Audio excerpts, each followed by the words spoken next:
You finally broke free from the narcissist's grip, but before you can even catch your breath, you are diving headfirst into a new relationship. It feels like love, it feels like salvation, but what if it's just another trap? What if your fresh start, fresh in quote, is actually setting you up for even more heartbreak?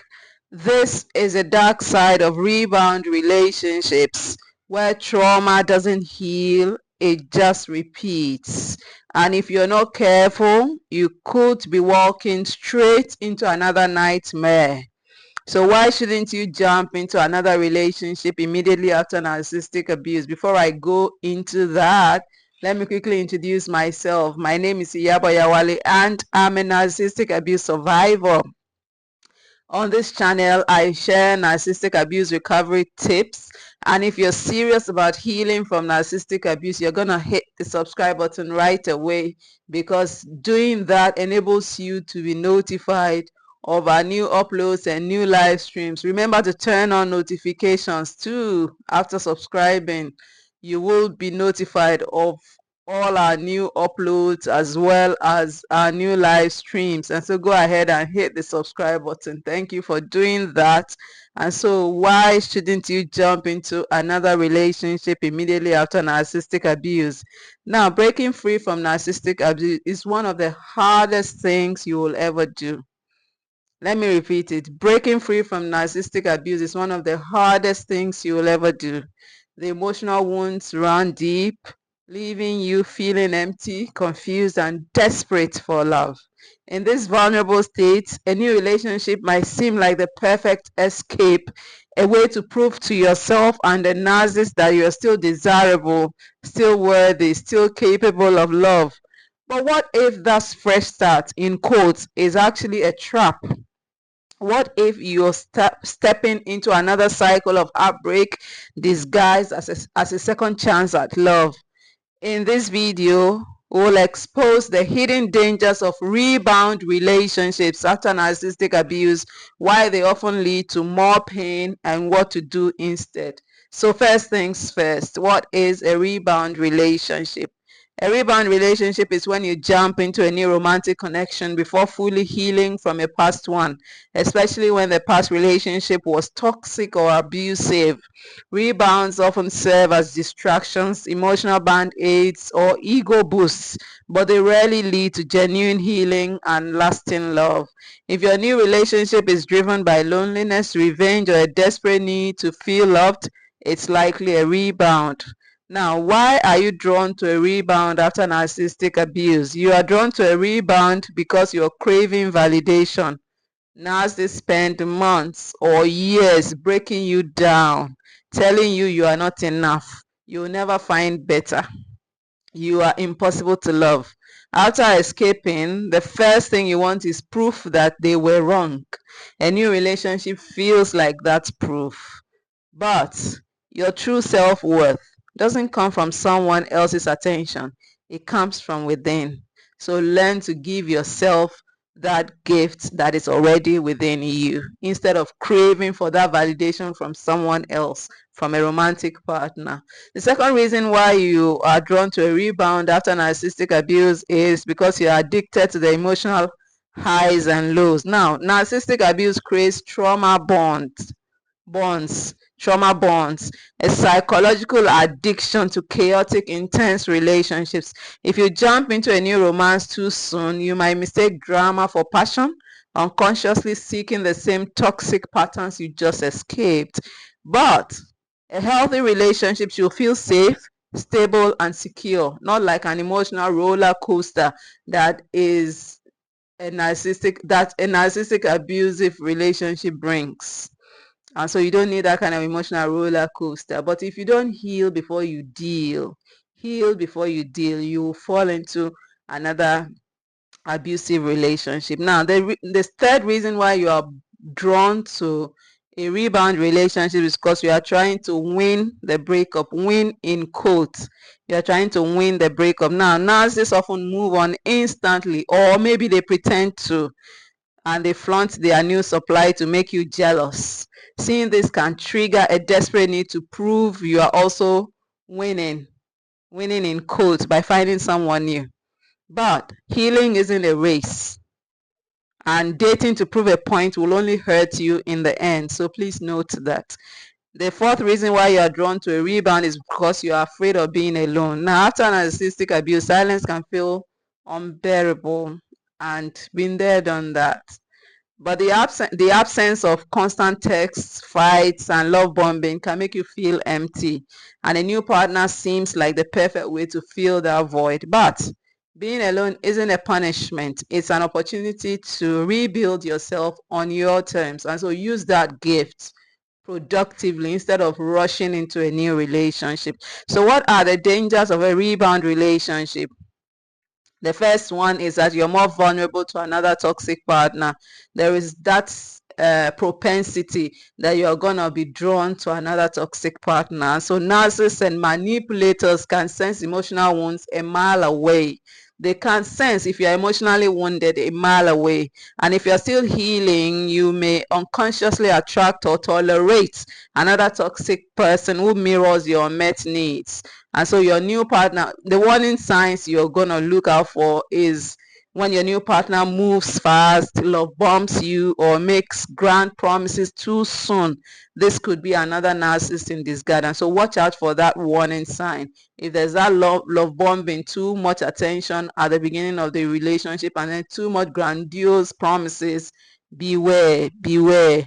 Another danger of a rebound relationship is that you're not choosing from a place of strength.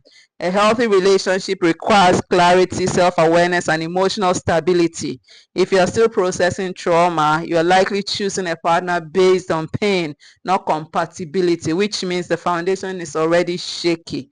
And the warning sign to look out for is that you feel an overwhelming need to be in a relationship rather than genuinely wanting to be with this person. And so watch that sign. If you feel you feel an overwhelming need to be in a relationship rather than genuinely wanting to be with this person, it's a sign that you're going into troubled waters, and so beware.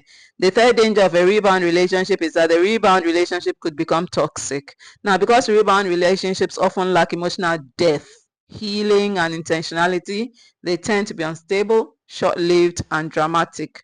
If the new partner feels used, rushed, or pressured, it can create resentment, arguments, and even emotional manipulation. And the warning sign to look out for is when your relationship moves too fast but lacks real emotional intimacy and trust. Watch out for that. Another danger of a rebound relationship is that it delays your healing. A new relationship may distract you from pain, but it won't erase it. Instead, it buries unhealed wounds deeper, making it even harder to address them later. When the rebound ends, and most of them do, you are left with the same trauma plus a new layer of heartbreaks. And the warning sign to look out for is that you avoid thinking about your past relationship rather than actively working through the trauma. And so those are the dangers to look out for, and it's best for you to heal before you deal. Heal, Heal, before you deal, Deal. Very, very important. So how do you heal before entering a new relationship? How do you heal before, excuse me, how do you heal before entering a new relationship? Go no contact with the narcissist, no text, no social media stalking, no falling for hoovering attempts. Be on your own. It's not a punishment to be alone.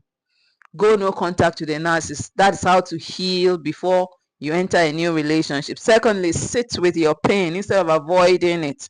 Healing isn't comfortable, but it's necessary. Therapy, journaling, and self-reflection are key. And I always talk about therapy with the Holy Spirit because it will help you to face the pain. You got to come eyeball to eyeball with your pain. You got to face your pain. And this requires courage. This requires intentionality. And the Holy Spirit can give you that if you call upon Him, because He's a gentleman and will not rush you. You got to call upon Him to help you during your therapy sessions, and He will definitely help you. And so You got to sit with your pain. You got to face your pain. And in one of the videos I made, 5 truths about narcissistic abuse recovery, I talked about healing requiring intentionality and courage. If you're not courageous, you can't get healing.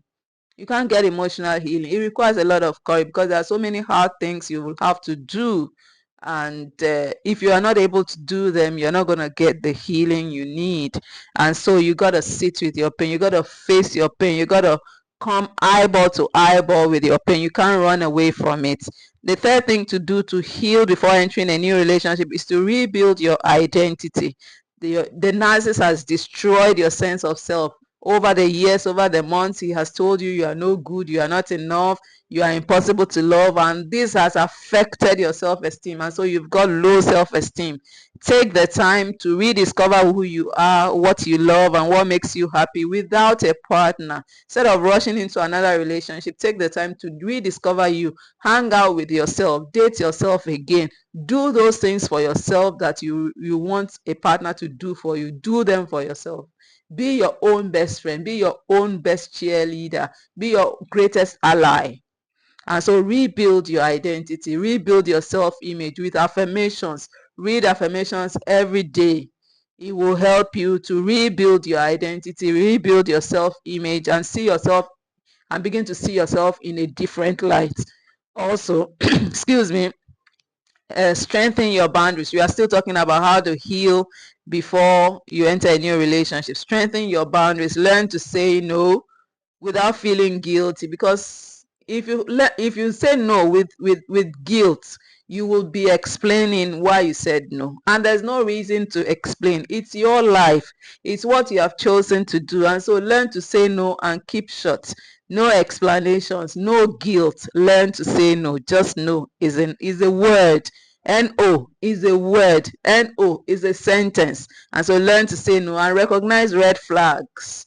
Recognize red flags when you see them. Very, very important. And prioritize self-respect over temporary companionship.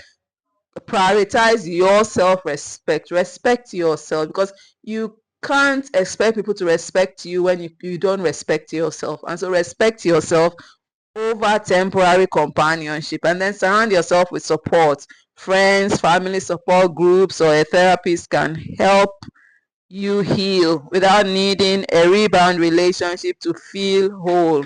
And so surround yourself with a positive minded community like Iyabo Oyawale YouTube community, and that is why I'm gonna make this plug right away. Subscribe to this channel if you are not yet subscribed, because this community will support you on your way to fighting narcissistic abuse and emotional trauma. We will be your greatest ally. Will support you. And so go ahead and hit the subscribe button. So surround yourself with support if you want to heal before entering a new relationship. And then last but not the least, date when you feel ready, not lonely. Date when you feel ready, not lonely. Now, the right relationship will come when you are at peace with yourself, not when you are looking for someone to fill a void. I think that is self-explanatory. Now, finally, I would like to say that a rebound relationship won't erase the pain of narcissistic abuse. It will only delay your healing and risk pulling you into another toxic dynamic. The best thing you can do for yourself is pause, heal, and focus on becoming whole on your own. Because when you do, you won't just attract love, you will attract the right kind of love. Now, would you like a PDF version of this video? Reply with "send me the Rebound Relationship PDF" in the comments, and we'll send it to you ASAP. Thank you for watching this video. So what struck you in this video? Let me know in the comments, and also share this video with a friend. Be the reason why someone escapes from narcissistic abuse and emotional trauma. And also like this video, because when you do, you are telling YouTube the kind of videos to suggest to you. And so go ahead and hit the subscribe button if you are not yet subscribed to this channel, because we got loads of videos coming up on the subject of narcissistic abuse and emotional trauma, and you definitely don't want to miss them. And so go ahead and hit the subscribe button and turn on notifications, Don't forget to also check our community page, as we've got updates for you there. This week we are going to have a live on Saturday, 12 p.m. WAT. Be there live and direct. Thank you for watching. I so much appreciate you and I love you. I'll see you in my next video.